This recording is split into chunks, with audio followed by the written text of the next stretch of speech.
जय श्री कृष्णा। हितधाम गुरुकुल उच्च माध्यमिक विद्या मंदिर में क्लास 9 का आज हम अर्थशास्त्र का तीसरा अध्याय निर्धनता पढ़ रहे थे, जिसमें हमने पहले निर्धनता के कारण, निर्धनता की परिभाषाएं और निर्धनता के जो अन्य कारक तत्व थे, जिसमें हमने असुरक्षा थी, जो असमानताएं थी, वो पढ़े। आज हम अंतरराज्यीय असमानताओं के बारे में चर्चा करेंगे कि निर्धनता का भी एक पहलू है भारत में। क्या है? भारत में एक पहलू है या आयाम है। क्या है? आयाम है कि निर्धनता सभी राज्यों में एक समान नहीं होती है। क्या होती है कि सभी राज्यों में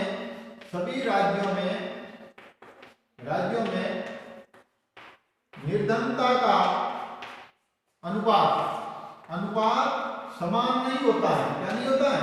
समान नहीं होता है। समान नहीं होता है। सभी राज्यों में निर्धनता एक समान नहीं है। उसका अनुपात कहीं कितना है, कहीं कुछ है, कहीं किसी और वजह से है, कहीं किसी दूसरी वजह से निर्धनता के जो अंतरराज्यीय समानता रहती है। हमारे यहाँ 1970 के दशक के प्रारंभ में राज्य स्तरीय निर्धनता में सूत्रकालीन कमी हुई है। 1970 के बाद है जो दीर्घकालीन निर्धनता में कमी हुई। कैसे? पहले क्या था, एक व्यक्ति अगर किसी एक वजह से या एक कारण से उसके पास असुविधाएं थी या सुविधाओं का वो प्राप्त नहीं कर पाता था या उसके पास जो कमी थी, वर्तमान परिस्थितियों में ऐसा है कि उसके पास वो लंबी अवधि तक नहीं रहती है। कुछ समय बाद या थोड़े समय बाद उसको वो सुविधाएं मिलनी शुरू हो जाती हैं, अर्थात वो उस तक उसकी पहुंच हो जाती है। निर्धनता कम करने में सफलता की दर विभिन्न राज्यों में भी अलग अलग है और निर्धनता की कमी के बाद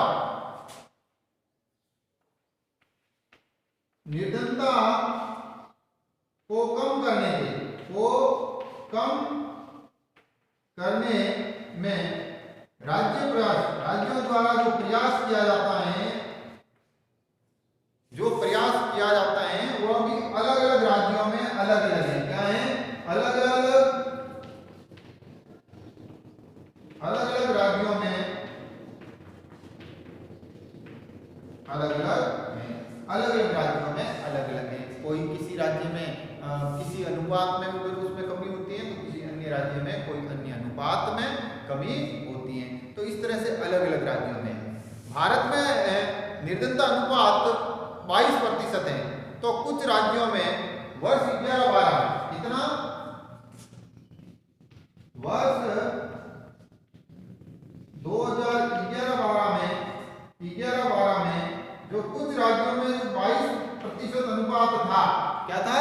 22% जो अनुपात था, तो कुछ राज्य जैसे मध्य प्रदेश, असम, उत्तर प्रदेश, बिहार और ओडिशा में निर्धनता अनुपात राष्ट्रीय अनुपात से भी ज्यादा दर्शाता है। तो कुछ राज्य ऐसे हैं कि ये राष्ट्रीय अनुपात है। क्या है? राष्ट्रीय अनुपात है। क्या है? राष्ट्रीय अनुपात है।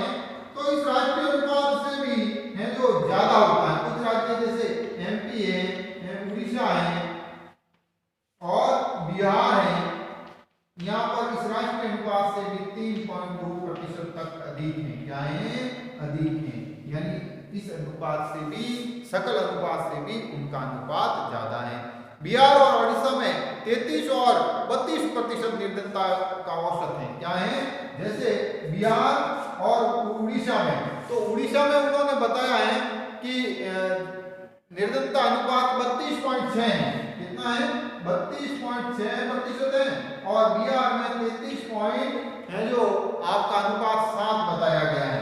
ये राष्ट्रीय अनुपात 22 से भी अधिक है। तो इसका मतलब यह है कि हमारे यहाँ अंतरराज्यीय असमानताएं भी हैं जो समय समय पर इनकी तुलना में केरल, महाराष्ट्र, आंध्र प्रदेश, तमिलनाडु, गुजरात और पश्चिम बंगाल में निर्धनता में उल्लेखनीय गिरावट आई। पंजाब और हरियाणा जैसे राज्य उच्च कृषि वृद्धि दर से निर्धनता कम करने में पारंपरिक रूप से सफल हुए। उसके अलावा भी पंजाब और हरियाणा में कृषि की वजह से खेती ने की जो तकनीक अपनाई गई, उस तकनीक की वजह से वहां निर्धनता के अनुपातों में कमी भी आई है। और उसी के साथ उड़ीसा, मध्य प्रदेश, बिहार और उत्तर प्रदेश के ग्रामीण निर्धनता के साथ भी नगरीय निर्धनता भी अधिक हुई है। और कुछ राज्य ऐसे हैं जहां ग्रामीण के साथ साथ नगरीय क्षेत्रों में भी निर्धनता कमी है। केरल ने मानव संसाधन विकास पर अधिक ध्यान दिया है। पश्चिमी बंगाल में भूमि सुधार प्रयासों में निर्धनता कम करने में सहायता मिली है। आंध्र प्रदेश और तमिलनाडु में अनाज का सार्वजनिक वितरण कम हो सका है। अब वो कहता है कि अलग अलग राज्यों में भी प्रयास जो हुए हैं, क्या हुए हैं, प्रयास जो हुए हैं वो अलग अलग हुए, भिन्न भिन्न राज्यों में अलग अलग प्रयास हुए। जैसे उन्होंने पहला उदाहरण दिया पंजाब, क्या दिया, पंजाब और हरियाणा यहाँ कृषि की वजह से निर्धनता कम हुई है। दूसरा उन्होंने जो कारण दिया है वो कारण दिया है कि केरल में निर्धनता कम करने में जो कारण, मुख्य कारण था केरल में वो था शिक्षा। क्या था वो कारण था, शिक्षा। केरल में शिक्षा जैसा कारण था। बंगाल में भूमि सुधार था। क्या था, बंगाल में जो निर्धनता कम करने का कारण था वो था भूमि सुधार। क्या था, भूमि सुधार। इसी तरह उन्होंने जो दूसरा कारण दिया है आंध्र प्रदेश और तमिलनाडु में, क्या दिया है, आंध्र प्रदेश और तमिलनाडु, इनमें जो उन्होंने दिया है वो दिया है सार्वजनिक वितरण प्रणाली। कौन सी, सार्वजनिक वितरण प्रणाली,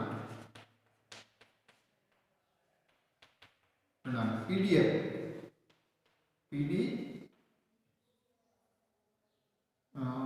पब्लिक डिस्ट्रीब्यूटर सिस्टम, पीडीएस। इस प्रणाली से है जो उन्होंने ये कार्य किया है। तो इस तरह से अलग अलग राज्यों में इस निर्धनता को कम करने के लिए, क्या, निर्धनता को कम करने के लिए जो प्रयास किए हैं वो अलग अलग राज्यों में अलग अलग कारक हैं और उन वजह से उन राज्यों में उस निर्धनता के अनुपात में कमी आई है। इस तरह से हम वैश्विक निर्धनता का परिदृश्य भी देखेंगे। विश्व में जो निर्धनता का परिदृश्य है वो क्या है, विश्व के वैश्विक निर्धनता का परिदृश्य,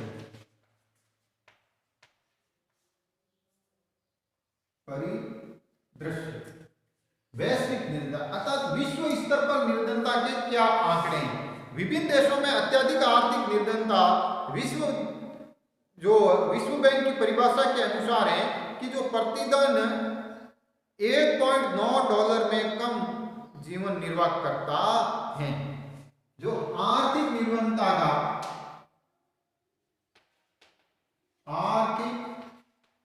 निर्धनता का जो स्तर रखा गया है या जो पैमाना है विश्व स्तर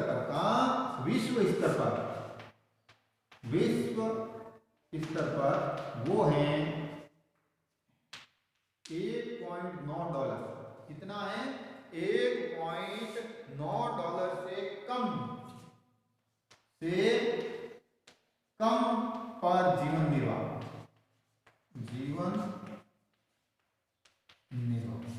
अगर कोई व्यक्ति इस तरह से प्रतिदिन, और ये आंकड़ा कैसा है, प्रतिदिन, क्या है, दैनिक। अगर कोई विश्व स्तर पर जो अपने विश्व बैंक ने, ये किसने दिया है, विश्व बैंक ने दिया है। क्या दिया है, विश्व बैंक ने, किसने दिया है, विश्व बैंक ने जो तरीका दिया है वो ये है कि अगर $1.9 से कम अगर कोई व्यक्ति दैनिक में जीवन निर्वाह करता है, रोज इतना नहीं कर पाता है या इससे कम खर्च कर पाता है या उसकी इनकम इससे कम है दैनिक रूप से, तो वो निर्धन समझा जाएगा। ये विश्व बैंक की जो परिभाषा है वो ये है। तो उसी के अनुपात में रहने वाले लोगों का अनुपात 1990 में 36% से गिरकर 15 में 10%, और जो ये स्तर था 1990 में, क्या था 1990 में ये 36% था, ये 2015 में, सन 2015 में जो ये प्रतिशत गिरकर कुल मिलाकर इससे 10% रह गया। क्या रह गया? 10% रह गया। अर्थात वैश्विक स्तर पर भी निर्धनता में कमी आई है। क्या है? वैश्विक स्तर पर भी निर्धनता में कमी आई है, लोगों का जीवन स्तर सुधरा है। यद्यपि वैश्विक निर्धनता में उल्लेखनीय गिरावट आई है, लेकिन इससे बहुक्षेत्रीय भिन्नताएं पाई जाती हैं। तीव्र आर्थिक प्रगति और मानव संसाधन विकास में बहुत निवेश के कारण चीन और दक्षिण पूर्वी एशिया में निर्धनता में विशेष कमी आई है। अब वो कहते हैं इसमें भी भिन्नताएं पाई जाती हैं। क्या है? इसमें इस स्तर का जो विश्लेषण है इसमें भी भिन्नताएं हैं, अर्थात अलग अलग देशों में ये अलग अलग कारण है जिन्होंने बताया है चीन और दक्षिण पूर्वी एशिया। कौन सा? दक्षिणी पूर्वी एशिया। क्या बताया है? दक्षिणी पूर्वी एशिया, अर्थात चीन और दक्षिणी पूर्वी एशिया में हम भारत वाले भी शामिल हैं। तो इन लोगों ने मानव संसाधन में बढ़ोतरी करके, क्या बढ़ोतरी करके, अर्थात शिक्षा, स्वास्थ्य है जो सुविधाओं की व्यक्ति के प्रति जो है खर्च करके इन्होंने अपने इस स्तर को सुधारा है। चीन में निर्धनों की संख्या 1981 में 81% से घटकर 8 में 14% रह गई और वर्तमान में 0.7% रह गई। अब वो बता रहे हैं कि चीन की जो आंकड़े बता रहे हैं, दुनिया में सबसे ज्यादा जो जनसंख्या है वो चीन की, तो 1981 में जो वो प्रतिशत था वहाँ गरीबी का, वो निर्धनता का जो प्रतिशत था 81 में वो था 81.3%। फिर यही प्रतिशत कुछ चीजों के विशेष प्रयासों से करने के बाद 2008 में, सन 2008 में जो ये 14.7% रह गया, और यही 2015 में यही प्रतिशत है जो घटकर चीन का है जो 0.7% रह गया, 0.7% रह गया। तो इस तरह से हम देख सकते हैं कि किसी देश विशेष की जो निर्धनता का ग्राफ है, आर्थिक स्थितियां हैं, समय के साथ साथ बदलती हैं। कुछ लोगों ने इन्होंने अपने विशेष प्रयासों से इस निर्धनता के स्तर में कमी लाए हैं। दक्षिणी एशिया के देश जिसमें भारत, पाकिस्तान, श्रीलंका, नेपाल, बांग्लादेश, भूटान में निर्धनों की संख्या में भी इतनी तीव्र गिरावट रही है, और जो 2005 में 34% से घटकर 13 में है जो 16.2% रह गई है। और यही स्थिति अनुमान दक्षिण एशिया की है। क्या है? यही दक्षिणी एशिया की है। एशिया में कई देश हैं जिसमें विकासशील देश हैं सारे, भारत, पाकिस्तान, बांग्लादेश, नेपाल, भूटान, श्रीलंका। यहाँ पर जो निर्धनता का आंकड़ा बताया गया है कि 2005 में सन 2005 में जो निर्धनता इन देशों में 34% थी। कितनी थी? 34% थी। वो इन देशों की निर्धनता 2013 में घटकर, कब? 2013 में ये निर्धनता का आंकड़ा घटकर 16 पॉइंट, कितना? 16 पॉइंट है जो आपका 2% हो गया। कितना हो गया? 2% हो गया। तो इस तरह से हम कह सकते हैं कि विश्व स्तर पर भी निर्धनता के आयाम बदल रहे हैं और धीरे धीरे ये निर्धनता आगे है जो इनके संसाधनों में बदलाव हो रहा है, सुख सुविधाओं में बदलाव हो रहा है। इसी तरह निर्धनता के प्रतिशतों में गिरावट के साथ साथ निर्धनों की संख्या में भी कमी आई है। जो पहले निर्धनता 2005 में 5 210.4 मिलियन से घटकर 13 में 274 मिलियन रह गई। अर्थात ये तो सिर्फ आंकड़े हैं। अब वो कह रहे हैं निर्धन लोगों की संख्या भी घट रही है। ये तो निर्धनता का स्तर था, अनुपात था, वो भी है। तो अब है कि वो कह रहे हैं निर्धनता के जनसंख्या स्तर आधार पर निर्धन लोगों की संख्या में भी कमी आई है। क्या आई है? संख्या में भी कमी आई है।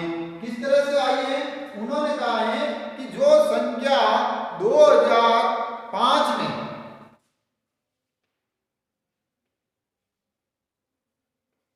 सन 2005 में जो 510.4 मिलियन थी, 10.4 है जो मिलियन संख्या थी, ये मिलियन लोगों की संख्या थी, ये जनसंख्या 2013 में घटकर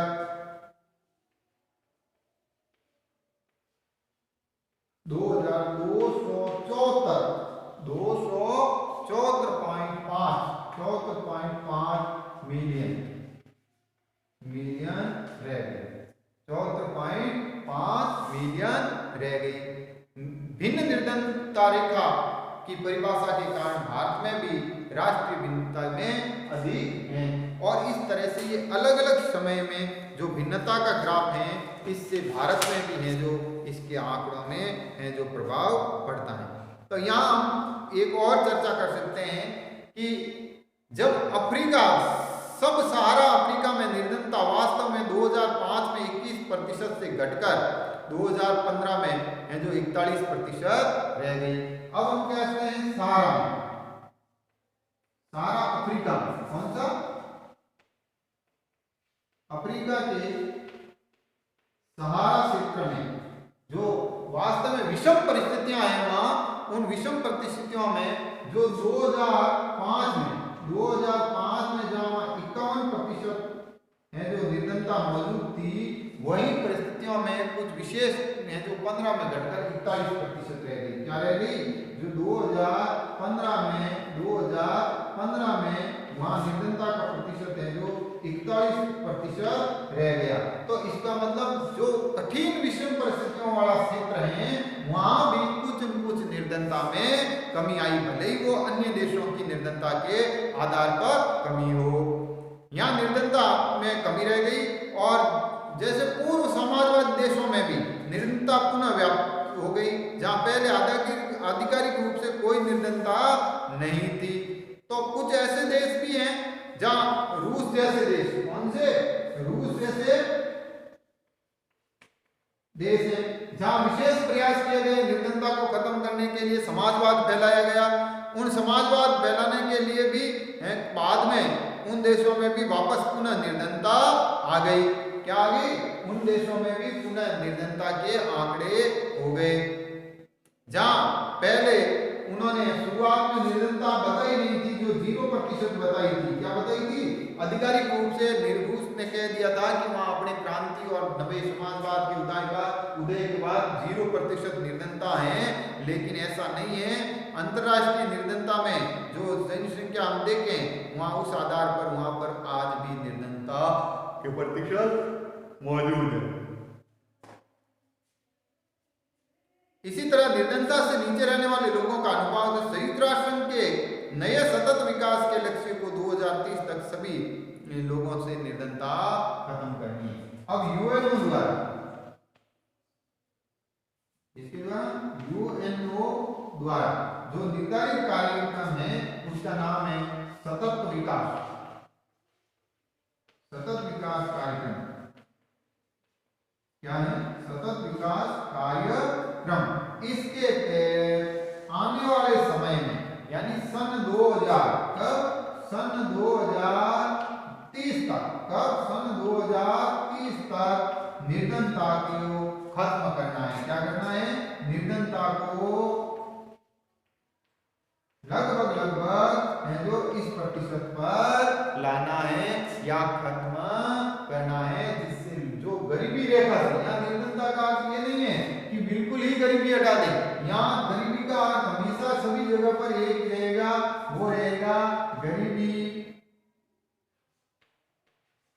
रेखा से नीचे, रेखा से नीचे, जो गरीबी रेखा से नीचे का जो जीवन है, क्या है, जीवन है, उसको इस 0% पर लाने का प्रयास किया जाएगा।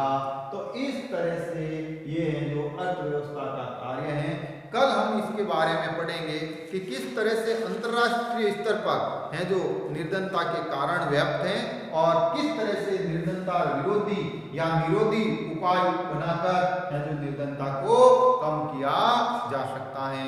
धन्यवाद।